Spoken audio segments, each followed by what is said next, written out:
welcome to SVG-TV News for Tuesday, April 3rd, 2018. I am Jennifer Richardson with the details. Finance Minister Camilla Gonzalez has rebutted claims by the opposition New Democratic Party that the European administration is taxing Vincentians without discretion. Minister Gonzalez said, to the contrary, this government has done more for Vincentians than the previous administration. Speaking on WeFM, Gonzalez said under the NDP administration, workers were paying 40% in income tax and the ULP has reduced it to 30%. He added that the ULP had a tax reduction program as part of efforts to ease the tax burden on workers, but it was put on pause because of the global economic crisis. And now that it was due for a review, it's been found that too many Vincentians are delinquent in paying their taxes. Ran into the global economic crisis and money was hard to come by. So it was difficult for us at that time to continue reducing taxes. So we put that tax reduction program on pause. I went to the Prime Minister and I said, I believe it's time for us to resume the process of reducing taxes. And we ran the numbers in the Ministry of Finance. And they told us, the economists told us there, that if we reduce the taxes down to 30%, we'd probably lose about $12 million this year. So the Prime Minister quite naturally asked, where are you going to pick up that $12 million that you plan to give back to the people? And I said, well, in running the numbers and in speaking to the professionals at income tax, I was shocked to see how many people just don't pay their taxes. Gonzalez said the way some business persons collect the value-added tax, VAT, but refuse to pay it forward to government is unconscionable and criminal. Yes, your income tax, yes, your property tax. Those are important and critical, and we want people who owe to come in and pay. But even more than those is those monies that people hold in trust. The VAT, when you go, it's a strange thing. I mean, I don't want to call names, but some of the people who are talking about VAT, and VAT is terrible, and VAT is killing us, and the government needs to reduce VAT, they are the ones collecting VAT and not paying the VAT over to the government. They're using the VAT as a slush fund, as working capital. And that is not only unconscionable, but it is criminal.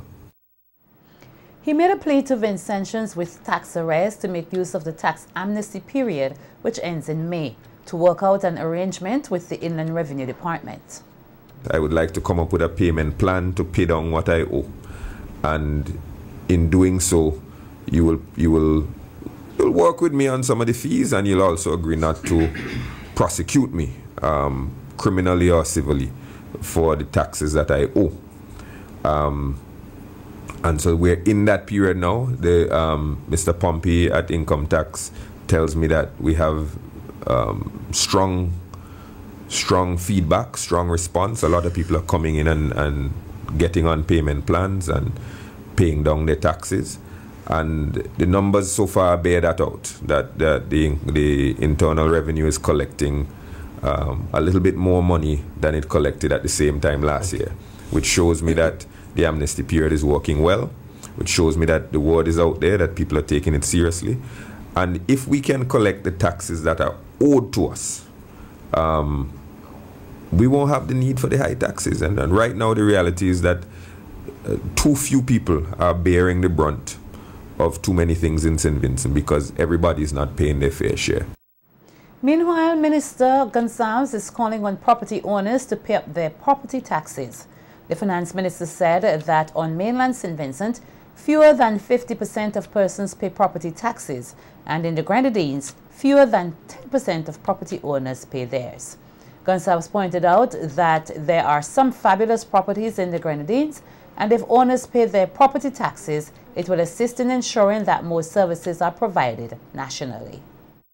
On mainland St. Vincent, 50-something% of people pay their property tax, and that's not high enough. It should be more. But in the Grenadines, less than 10% of people pay their property tax. So that means 9 out of 10 people in the Grenadines are not paying their property tax. And you and I know that there's some fabulous properties down in the Grenadines, some large and expensive properties. And it's not fair that in one part of the country, compliance is 50-something% and in another part of the country compliance is 10%, because it costs more money, quite frankly, for us to deliver services to the Grenadines because of the nature of the Grenadines. They're islands, you have to ship things there and so on. And we don't mind that. That's part of being a multi-island state, that we have to deliver the same services to everybody, even if it costs more in one part of the country than another.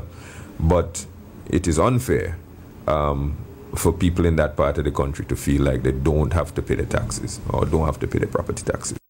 With millions of dollars spent on improving education in this country, Parliamentary Secretary in the Ministry of Education, Deborah Childs, is calling on persons who have benefited to give back to the nation. Childs said on WeFM that scholarship and other means of assistance have been provided and that it is only reasonable for recipients to help build the nation. Education is one of those intangible things. Sometimes it's difficult even for us in education to see the returns. But the truth is, when you see one graduate step out from Cave Hill or from St. Augustine or from Mona, that's a person who has been educated. That's a person on whom money has been spent. It's for that person on whom the money has been spent to return his or her service to St. Vincent to ensure that we get the benefit of the monies that was spent on that person. The Parliamentary Secretary also called on educators to share their knowledge and not be selfish. We have spent a lot of money on training teachers. We've given teachers time off for studies and time off with your salary, your full salary. And sometimes the failure rate in the primary schools, you ask yourself the question, is it worthwhile giving teachers the kind of time off that they get along with their salaries? Because, well, what I have found is that a lot of us take out training. I'm trained for me. I don't care about you, but that should not be the attitude. We have to remember that when we develop ourselves, we need to look at the broader picture. How can I assist in developing St. Vincent and the Grenadines, in making the next generation better than we ourselves are at this point? Hence, if we do that, we are going to ensure that the economy feels the benefit. This country is said to be taking steps to address the issues of case backlogs lengthy file searchers face in the justice system and raise the standard of service delivered by the Office of the Attorney General and by the Director of Public Prosecutions. To this end, the country has joined APEX, the Caribbean agency established to provide technology-enabled support for the region's justice sector. Recently, a training exercise was conducted by APEX for staff from the St. Vincent Attorney General and DPP's office.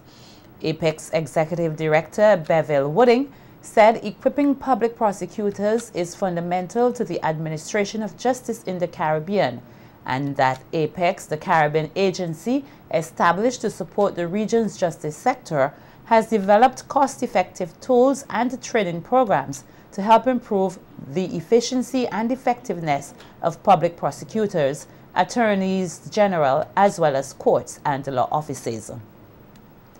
Senior Counsel in the Office of the Director of Public Prosecution, Sigela McDowell, said the APEX initiative is strengthening their capacity and enabling them to do their jobs more effectively. Stakeholders and members of the public are expected to convene at the Sandy Bay Government Primary School on Thursday, April 6th at 4 p.m. for the official launch of the Volcano Ready Communities in St. Vincent and the Grenadines project. The project aims to increase awareness of volcanic and multi-hazard risk at the community level in this country. The project is a collaborative initiative of the National Emergency Management Organization, NEMO, and the University of the West Indies Seismic Research Center, the UWI-SRC. According to a news release, the primary objectives of the project are to increase knowledge and awareness of volcano and multi-hazards risk and to enhance adaptive capacity in communities of St. Vincent and the Grenadines. The release further stated that the project specifically seeks to reduce vulnerability to the multi-hazard environment of the Soufriere volcano through a combination of activities designed to enhance response capacities. It also seeks to increase resilience of 12 communities in St. Vincent and the Grenadines in the high-risk zones of the volcano to volcanic and other natural hazard events and climate change. The target communities for the 2-year project have been separated or divided into 2 groups. They are A. Windward communities comprising Fancy, Owea, Sandy Bay, Overland, Big Level, South Rivers, Park Hill, Connery, and B. Leeward communities comprising Fitzhugh, Chateaubelair, Rose Hall, and Spring Village. The project is funded under the Community Disaster Risk Reduction Fund, the CDRRF, which is administered by the Caribbean Development Bank, the CDB. Professor Richard Robertson, director of the UWI Seismic Research Center, says community engagement is at the core of the project, which will seek to improve and expand the capacity of the communities to be more resilient beyond the life of the project. The SVG Gospel Fest has over the years provided an avenue for glorious praise and ministry, and this year will be no different as the event aims for even greater growth with a new leader at the helm. In an interview with SVG-TV's Nikita Tony earlier today, newly appointed chairman of the SVG Gospel Fest Committee, Manson Short, signaled his intention to enhance the overall festival product and has called for a greater involvement of the business community to help make this goal a reality. We hear more in this report.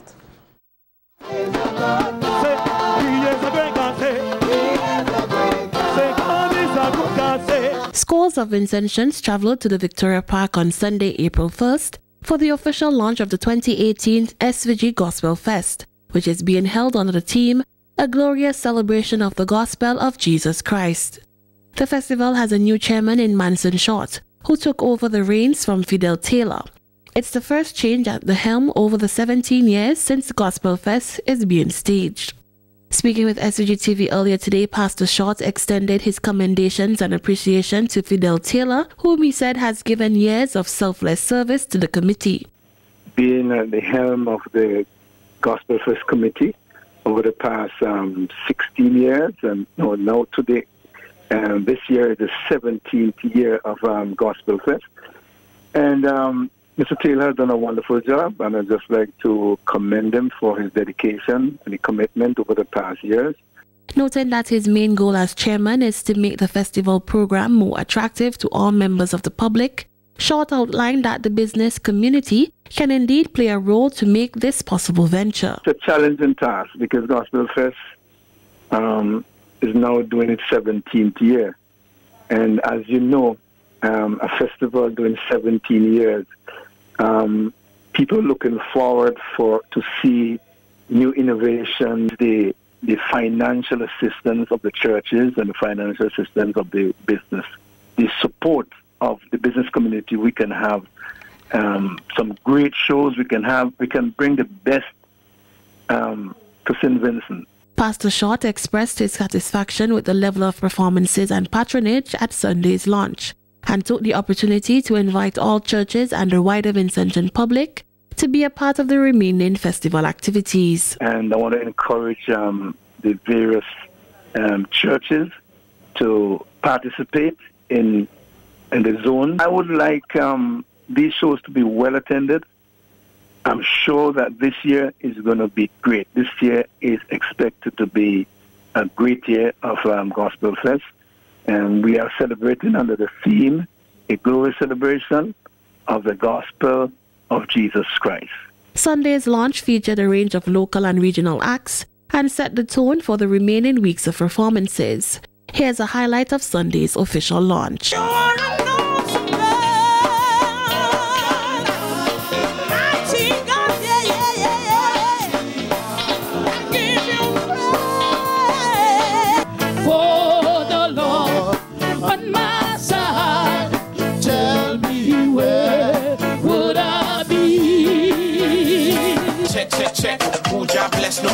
and kiss. Rude boy, them just can't contest. All day long, my God comes first.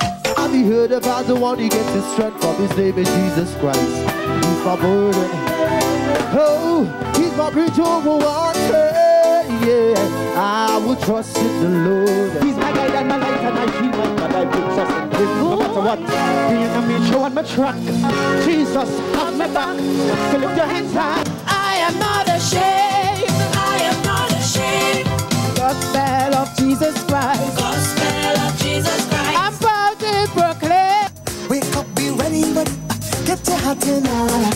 Time is getting shorter. Whoa, will you be caught up in the air? Following Sunday's opening, the festival will continue with a series of activities throughout this month, namely a glorious celebration of dance on April 13th at the Peace Memorial Hall, zonal gospel showcases across all 7 zones slated to kick off on April 15th, the Sing a New Song competition on April 20th at the Hope for Life Restoration Church, Annisville, and the National Gospel Showcase on April 29th at the Victoria Park. Nikita Tony reporting for SVG-TV News. Meantime, Cultural Officer Anthony Tibbles has restated the commitment of the Ministry of Culture in providing support to the Gospel Fest Committee and the overall festival proceeding. Tibbles, who was speaking at the official launch of the 2018 festival last Sunday, specifically highlighted the contributions of the outgoing SVG Gospel Fest Committee Chairman, Fidel Taylor. To Mr. Fidel Taylor, when this program got started so many years ago, and Michael and Fidel chatted with me, we worked things out and we got things started. And in those days, I was very much more active than these days, but multiplicity of responsibilities, things are in very good hands with Michael Peters, and so my second thanks go to him. It is also wonderful when one person leaves the stage to have a second very capable person, and so Manson Short, way to go, and we'll see you on and help you as we go through the next few years and you are at the helm. Pointing out that the festival provides an avenue for ministering to the masses, Tibbles added that the event also calls for persons to live more positive lives. On the meaning of life, to reflecting on this particular day about the meaning of the resurrection and making it change our lives. There are 7 zones, and over the next month, there are multiple opportunities, multiple formats in which we can offer praise and worship. But I have to say to you, all the praise and worship that we shout is meaningless to the rest of our society if we don't treat other people with Christ's love. Who believe, we who believe are called to live love.